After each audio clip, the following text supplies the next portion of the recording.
आज धान काटना है। পাকি গেল ধান কাটতে হবে তো একাই তো হবে কেন তো রাখালকে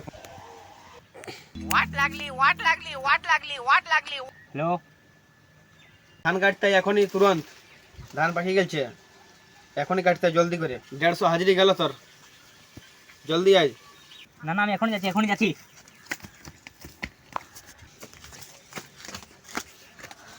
হয়ে গেল রে পুরা। আরে আজ আর কাটতে পারবো না, চল কাজটা পকড় আর কাটতে পারবো না। এবার আধা ঘন্টা বসতে হবে, তবে হবে না।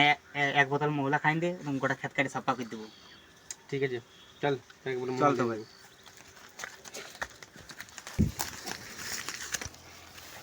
এই ক্ষেত্রে বটে হ্যাঁ এই ক্ষেত্রে পুরা কাটিবা দিকে পুরা কমপ্লিট করবে ক্ষেত এই ক্ষেত্রে বড় আমার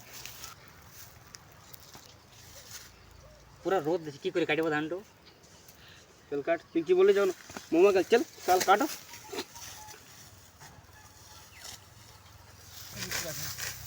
এর তুই তোরা বেল পড়ে নাকি কেন এটা তো বলে কাটে কাটতে ধানটা কাটছিস কাঁচা ধান বলে একদম আলো তুমি বহুত নুকসান कर दिया बे আলো মা बहुत नुकसान कर दिलबे साला में से नुकसान भर मेरे पैसा भर साला सबसे आखा खेला सबसे तले घाटा हो रहा है मेरा और एक नहीं हाँ